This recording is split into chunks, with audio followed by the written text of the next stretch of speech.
Hello, everyone. If you hear the tire fan going off in the background, that's exactly what it's doing. It's assisting the central unit in cooling the house. Anyway, while I had a quiet moment, I just wanted to share something with you. First of all, thank you for your ongoing support of the channel. I appreciate that. As I stated before, and I'll say it again, if only one person receives something from what I have to say, that's good enough for me. And we're going to keep it at that. And also, too, I recently did a was it review video, response video? I forgot what they call these things. But anyway, it was a review of a couple of YouTubers, and there was a hidden lesson in that in regards to questions I had about their tactics. Now, I have a couple of channels here that I'm trying to grow as well. Um, and it takes a lot of time to create, it really does. The reason why I didn't go into the lifestyle niche is because prior to me creating my very first channel, I did research on that, and there's a lot of stress associated with doing lifestyle blogs.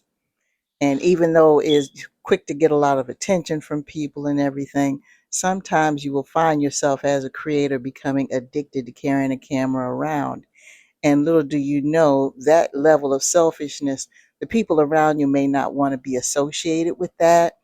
They may not want to have anything to do with that because they don't want to be on camera. They feel uncomfortable with having their conversations and their images presented to the entire world because YouTube goes out to the entire world.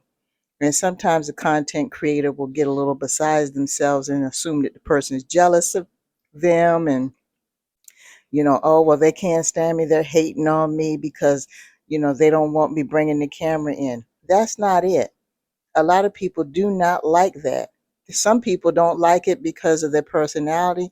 Some people don't like it for legal reasons. Some people don't like it for religious reasons. Some religions don't like having a whole bunch of cameras, pointed in them or recording conversations. When it comes to going into certain businesses, if you do that, even if the camera is hidden, you subject yourself to litigation. And a couple of these vloggers, even though they're providing engaging content, the problem is that they're setting themselves up for litigation. And a lot of these jobs, they don't ask for it either. When I was working my regular job for customer service when I was living in Virginia, I did content as far as like my audios and my video work. I did that like on breaks and lunch. I never vlogged where I worked or going home or a day in the life and that type of thing because, I just don't have the patience to be carrying a camera around all day long. I really don't. And I know some of you probably think, well, if you had done that, maybe your channel would have blown up faster and you'd be balling out of control. Maybe, maybe not. But is it worth the discomfort and the possibility of exposing yourself to all types of people? You have no idea what level people go to try to find out where you are and what you're doing. You and I, as average people, we see somebody on a screen, we might have to be able to interact via the comments or a live stream or call in, and that's great. But there are some people who take it to another level. Once we make our little comment and make our little call or whatever, we move on with our lives. But some people can't do that. They take it to another level. There are people that actually stalk YouTubers. Some of them has issued death threats and that type of thing. And that's why I never went into the lifestyle vlog niche. Some people have gone into trying to check their credit report, do background checks on YouTubers. Go ahead and Google it on YouTube about people who stalk YouTubers, try to find out where they live and everything else. I mentioned exactly where I am as far as my city is concerned.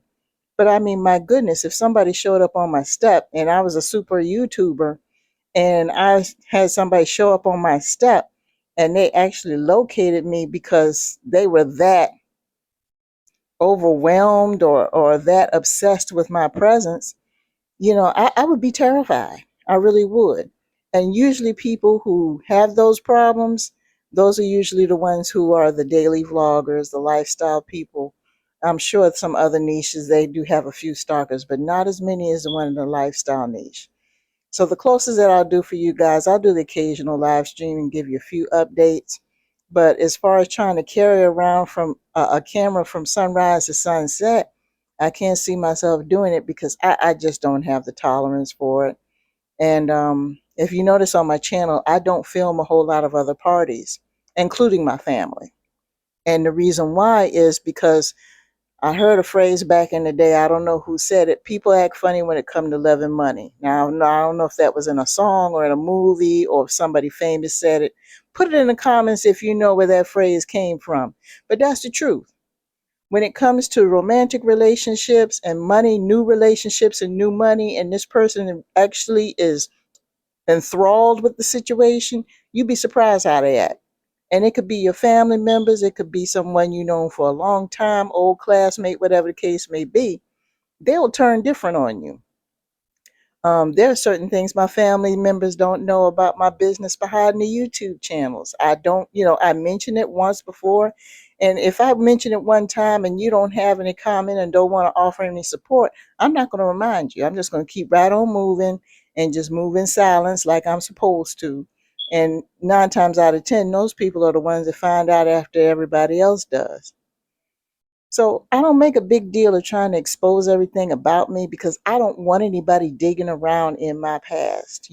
People can make comments and make all the assumptions they want.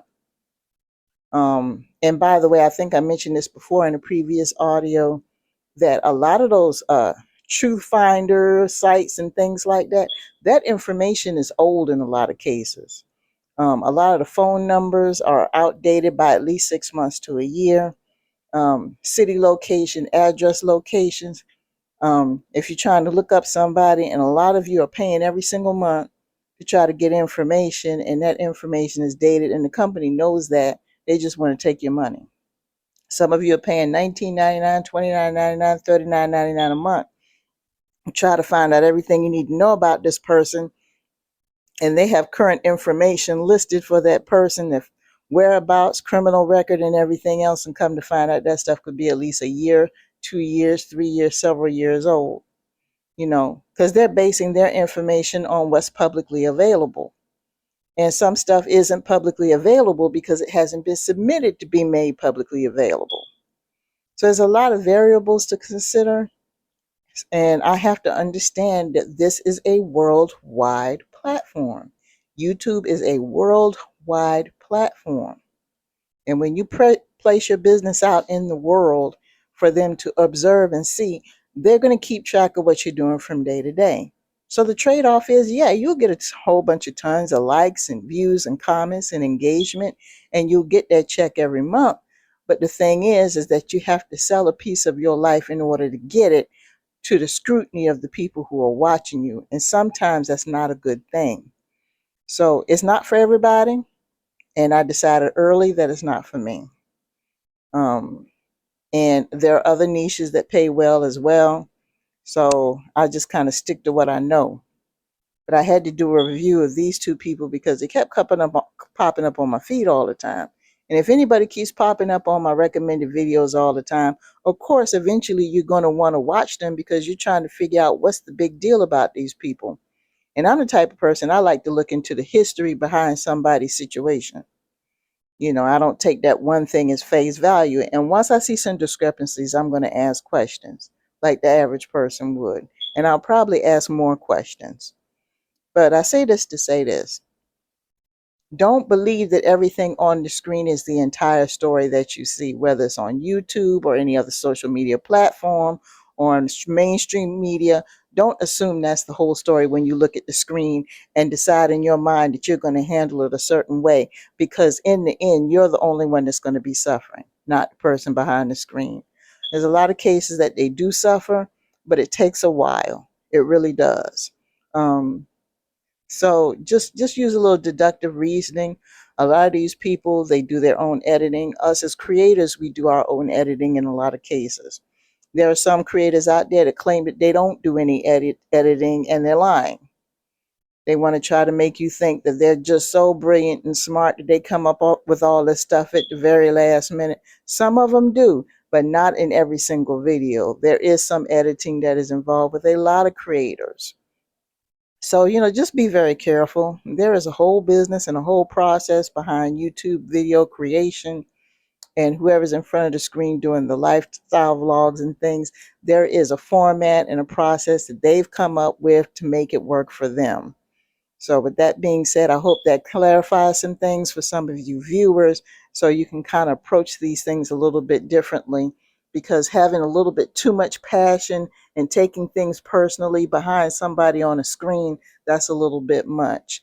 What you need to do is, if it does trigger you that badly, go ahead and address your real life issue, because if you're getting upset behind somebody on a screen who happens to say a word or two that's relevant to your situation and they don't even know you personally, yeah, you've got a serious problem if you let a stranger do that and have you upset and all up in your feelings over a 10-minute or 20-minute video. And address the issue and understand that this is entertainment for a lot of them.